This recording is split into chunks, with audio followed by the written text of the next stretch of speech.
अन्य समाचार सूरतथी सूरतमां रखड़ता श्वान द्वारा फरी हुमलानी घटना। માંડવીના કાટકુવા ગામની ઘટના। 60 વર્ષીય વૃદ્ધા પર 5 શ્વાન દ્વારા હુમલો કરવામાં આવ્યો છે। તો વૃદ્ધા ખેતરમાં ચારો લેવા ગયા હતા। જંગલ વિસ્તાર નજીક પહોંચતા 5 જેટલા જંગલી શ્વાને હુમલો કર્યો। શિકારના ઈરાદે હુમલો શરીર પર બચકાઓ ભર્યા। યુવકે દોડી આવી લાકડીઓ મારી કૂતરાઓને દૂર કરી વૃદ્ધાને બચાવી છે।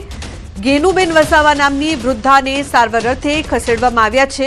આ વિસ્તારમાં વધતા જતા રખડતા જંગલી કૂતરાઓને હુમલાને ડોગ કંટ્રોલ ટીમ દ્વારા દૂર કરવામાં આવે તેવી માંગ કરવામાં આવી રહી છે। જૂનાગઢ મહાનગરપાલિકાનો વાલ્વ ભંગાર બજારમાંથી મળ્યો છે। ફાર્મસી ફાટક પાસે ભંગારના ડેલામાંથી મળી આવ્યો છે વાલ્વ। ટીંબાવાડીમાં ભૂગર્ભ ગટરની ચાલી રહી છે કામગીરી। કોન્ટ્રાક્ટરના મજૂરો દ્વારા માલ વેચતાના સીસીટીવી સામે આવ્યા છે। આ સીસીટીવી આવતાની સાથે જ તપાસ શરૂ કરવામાં આવી છે। મહાનગરપાલિકાએ વોટર વર્ક્સ દ્વારા માંગી છે સ્પષ્ટતા। ભંગારના ડેલામાંથી વાલ્વને કબજે લેવાયો છે તો શંકાસ્પદ મંજૂરોની પૂછપરછ કરાઈ છે। મહાનગરપાલિકાનો વાલ્વ ભંગાર બજારમાંથી મળ્યો છે। અનેક સવાલો ઉપસ્થિત થઈ રહ્યા છે। તો ભૂગર્ભ ગટરની કામગીરી ચાલી રહી છે। ઉલ્લેખનીય છે કે જૂનાગઢથી મહત્વપૂર્ણ સમાચાર મજૂરો દ્વારા માલ વેચતાના સીસીટીવી પણ સામે આવ્યા છે। આ સીસીટીવી આવતાની સાથે તપાસ શરૂ કરવામાં આવશે। સીસીટીવી ફૂટેજમાં જે મજૂરો જોવા મળી રહ્યા છે તેમની પૂછપરછ શરૂ કરાઈ છે। બજારમાંથી ઘી લેતા પહેલા સાવધાન। બજારમાંથી ઘી લીધું હોય તો ચેક કરી લેજો। પાલનપુરમાંથી બીજી વાર લાખોનું શંકાસ્પદ ઘી ઝડપાયું છે। ચંડીસર જીઆઈડીસીમાં ફૂડ એન્ડ ડ્રગ્સ વિભાગની રેડ પડી છે। અધિકારીઓ ફેક્ટરી પર પહોંચતા જ માલિક ફરાર થયો છે તો ફૂડ વિભાગે પોલીસને બોલાવી આગળની કાર્યવાહી હાથ ધરી છે। તમને ઝટકો તો ત્યારે લાગશે કે અગાઉ પણ આ જ ફેક્ટરીમાંથી 35 લાખનું શંકાસ્પદ ઘી ઝડપાયું હતું અને એકવાર ફરી નકલી ઘી ઝડપાયું છે। પરંતુ સવાલ એ કે કોણ છે આ કૌભાંડનો માસ્ટર માઇન્ડ જે વારંવાર કૃત્ય આચરી રહ્યું છે અને છતાં પણ પકડાતું નથી। ક્યાં વેચવામાં આવતું હતું આટલું બધું ઘી ને બીજી વાર પકડાયું એટલે કાયદેસરની કાર્યવાહી જેવી થવી જોઈએ તેવી થાય છે કે કેમ તે મોટો સવાલ છે। બીજા કેટલા લોકો આમાં સંડોવાયેલા છે તે પણ મોટો સવાલ, કારણ કે લોકોના આરોગ્ય સાથે ચેડા થઈ રહ્યા છે નકલી ઘીના નામ પર।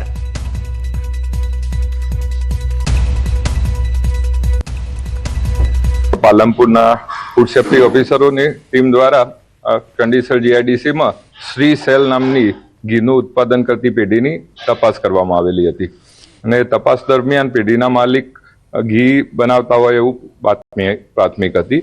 તો અગાઉ પણ આ પેઢી સામે 2 થી 3 વાર ઘીની તપાસ કરવામાં આવેલી છે અને ઘીના નમૂનાઓ નાપાસ સબસ્ટાન્ડર્ડ જાહેર થયેલા છે।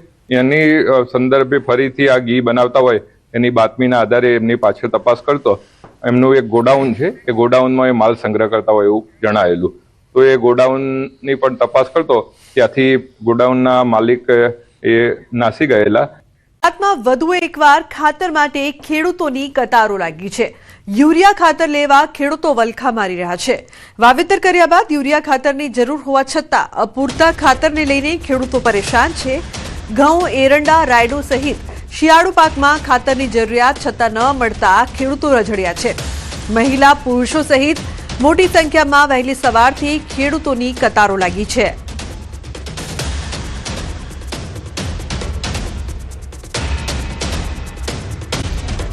મહેસાણાના વાદલપુર ગામના પરિવારના અપહરણનો મામલો સાંસદ મયંક નાયકે વિદેશ પ્રધાનને કરી લેખિત રજૂઆત। લિબિયામાં ભારતીય દૂતાવાસનો સંપર્ક કરી મદદ કરવા રજૂઆત કરી છે। આંતરરાષ્ટ્રીય એજન્સી મારફતે સંપર્ક કરીને મદદ માટે રજૂઆત કરી છે। તો પોર્ટુગલ જવા નીકળેલ પરિવાર દુબઈથી લિબિયા મોકલી બંધક બનાવાયો છે। કિસ્મતસિંહ ચાવડા પત્ની અને 3 વર્ષની માસૂમ દીકરીનું અપહરણ થતા પરિવારમાં ફફડાટ છે। રાજ્યસભા સાંસદ મયંક નાયકે વિદેશ મંત્રી એસ જયશંકરને પત્ર લખીને મદદ માંગી છે। તો પીડિત પરિવાર માટે સરકાર પાસે સુરક્ષિત વાપસીની માંગ કરવામાં આવી છે।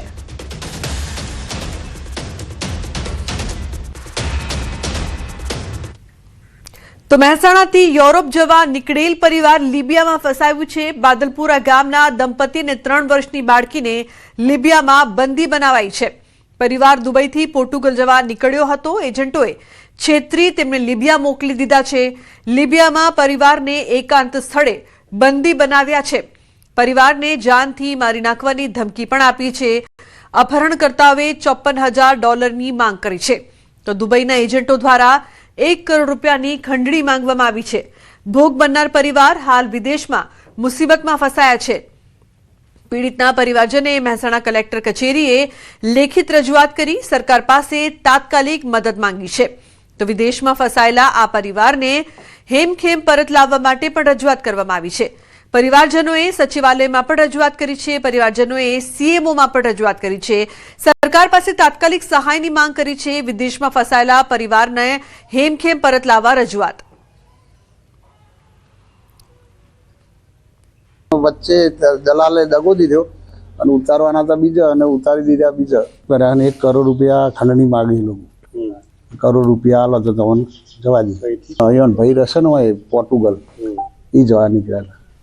લિબિયામાં અટક કર્યો છે અને કિડનેપ કર્યો.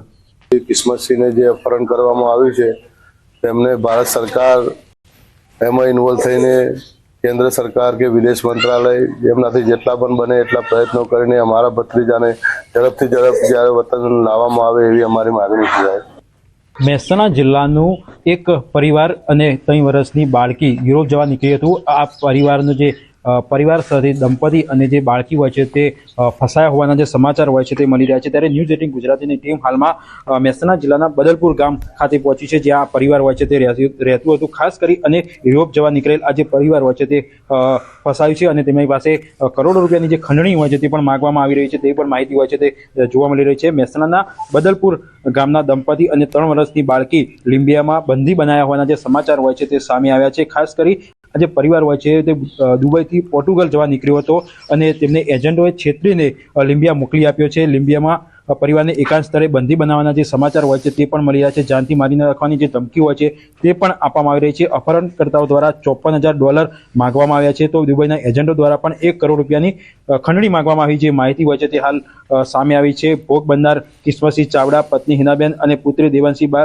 હાલમાં વિદેશમાં મુસીબતમાં ફસાયા છે. જે મામલે હાલમાં મહેસાણા કલેક્ટર અને પરિવાર હોય છે તેમના દ્વારા રજૂઆત કરવામાં આવી છે. તાત્કાલિક જે માંગ હોય છે તે કરવામાં આવી રહી છે. પરિવારને હેમખેમ પરત લાવવામાં આવે તેવી રજૂઆત કરવામાં આવી છે. ત્યારે ચોક્કસથી જે પરિવારજનો હોય છે હાલમાં મીડિયા સમક્ષ કંઈ પણ બોલવા તૈયાર નથી, પરંતુ તેમની એક જ માંગ છે કે જે તેમના જે પરિવારજનો જ્યાં ફસાયા છે તેમને તાત્કાલિક ધોરણે સરકાર મદદ કરે અને તેમને હેમખેમ પરત લાવે, જેથી કરી તેમનો પરિવાર હોય છે તે બચી શકે. તો બીજી બાજુ આ એક કિસ્સો છે, લાલ સમાન કિસ્સો બની ચૂક્યો છે કે જે પરિવારો વિદેશ જતા હોય છે તેમના માટે આ એક ચોંકાવનારો કિસ્સો હોય છે તો કહી શકાય છે.